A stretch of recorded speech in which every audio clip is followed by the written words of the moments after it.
can see the slides are running past fastly because we need to get to the very last slide for the next segment, which is the publishing segment. So now we're going into our new endeavor. We pressed the new button. So I pressed the button 5 years ago, and now we're pressing the publishing button.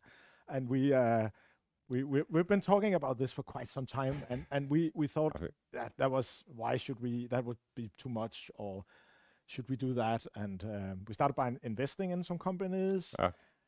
Basically, mostly Danish companies. Yeah.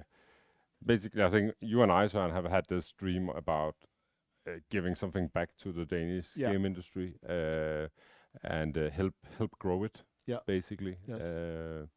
And this has been one way for us. I mean, we started with the investment, but then when we started doing investment deals, we could see that for some of those investments, a publishing deal would make more sense.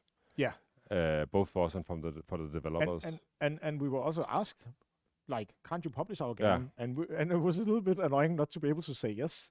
And I kept saying, no, that's too much work for us. And it is a lot of work to go into this, and we are running pretty fast right now to catch up with our own and I think here.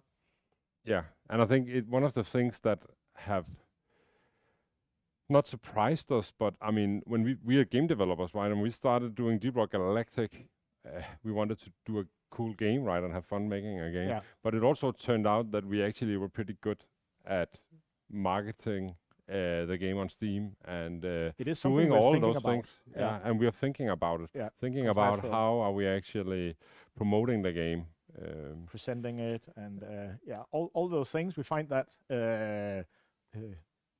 interesting and a good challenge. And as you say, we can do this, right? So we proved it. So now we'll try if we can help others do kind of the same. But it also means that we've been very conscious about we're not going to publish everything. So if you take the next slide, we ended up defining 3 pillars. And these 3 pillars narrows us in as a publishing setup. And we will be true to these as much as we can, of course. It doesn't mean that we couldn't step out of these pillars, but anyways, let's go through them. Yeah. The first one, open development. You're going to recognize this because basically what we're describing here is a lot of what Deep Rock Galactic is. Yeah. And we want to help developers take the same journey as we have been on. So that's the short, the short pitch here. Yeah. But open development. So we have 3 key things here, which is that it's community driven. We're looking at an early access because you believe early access is an honest way to engage with the community, because you say this is what we want to do, it's not done yet, and we actually want honest feedback from our community in order to make this game better. And that is just where Steam Early Access is shining. Yeah, and it helped us find out how to do this, right? It was really good roadmap for us to do open development. And on top of that, I also believe that, or think, because it's not something I believe, it's something I'm guessing, that not many publishers are actually really good at early access.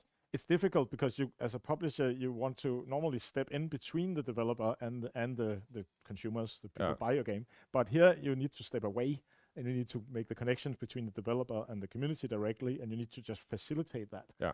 And that's what we will try to do. Yeah, we will try to put the developers in the front seat here, not have us as middlemen. I think that is very key. That's what we hope to do. Yeah. Yeah. And then of course the passion and the personal approach to this is what we have done. Many developers are doing this, but we'll embrace that as publishers as well. And we want to put names and faces and humans on this, which you will also see in a moment, where we'll introduce the developers behind the 3 titles that we will reveal. Then there's the flexible game design, which is basically just needed for this to work, right? Because if you make a very linear, narratively locked game, it's quite difficult to adapt to all the feedback and response you get. Yeah. So of course that then you are already set on what you want to do, right? And then having the early access period is more like I don't know, you're just setting the game before it's done. So it needs to be designed to be expandable. Now we write endlessly, that might not necessarily be needed, but at least as a way of thinking into this, that it should just be able to build and build upon these things. Yeah. And the world building, I think, is interesting, Mikkel, because that's on the way that specifically you and Robert have been thinking about this Deep Rock Galactic that we're putting into. So I really, with Deep Rock Galactic, I really had this thing that and this is actually because Robert, he's like an RPG player and a role player, and he really wants to write a lot of story and go into details and background stories, and I think that is also cool. But I also think that let people dream about what it can be, adding enough details, and then let it blossom. Let it blossom. Yeah, exactly. Oh, that's good. Yeah, like our Deep Rock is the story of Carl, right?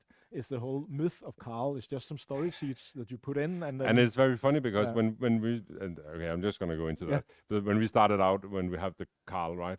I mean, we were talking about having the dwarf.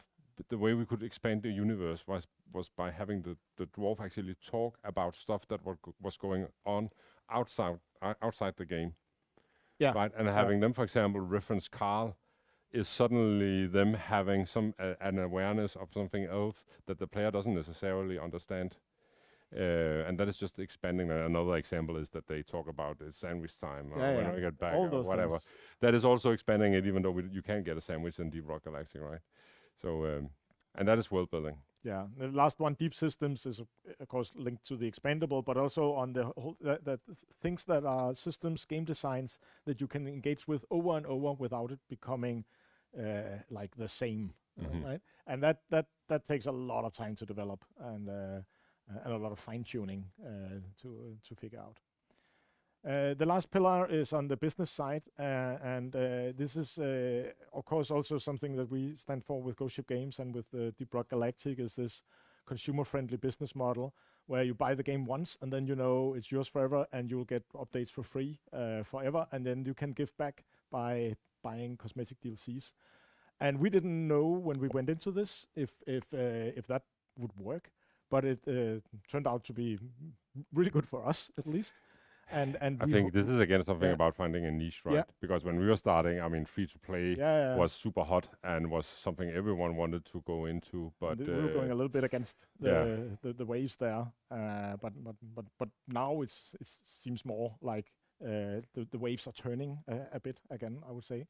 Then on the two first are more on the actual collaboration with those we will collaborate with, and the very first one, Equal Partnership, is specifically from our collaboration with Coffee Stain, which has been exactly that.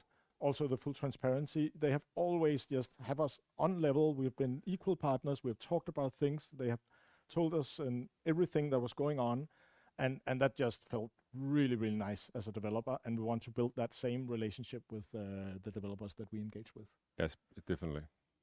And I think this is coming from, again, this is basically lessons learned from us as developers. And I think this thing about, I mean, I've been working on games where you work years on a game and it releases, and for some reason the publisher or the PR side fucks up, and then 2 years of your life was just wasted because of the marketing didn't work out or something like that. And I can accept that if I've been part of it, right? If I had actually been able to do whatever I can, then I would say, okay, well, this is how it is. It was not a success. People didn't like it. Okay, fair enough. I can accept that. But I think it's difficult if you actually made something you think is good and you have a feeling that not everything was done to actually promote the game in a good way. So now we are ready to move on to revealing the 3 titles. Yes, and they're all local. They're all from Denmark. They're all from Denmark. Small teams. Also. All of them. Yeah. Though the last one we're gonna show is gonna be Deep Rock Galactic related. Yes. So I'm just throwing out a little cliffhanger there. Yeah. So you'll have to stick around for that.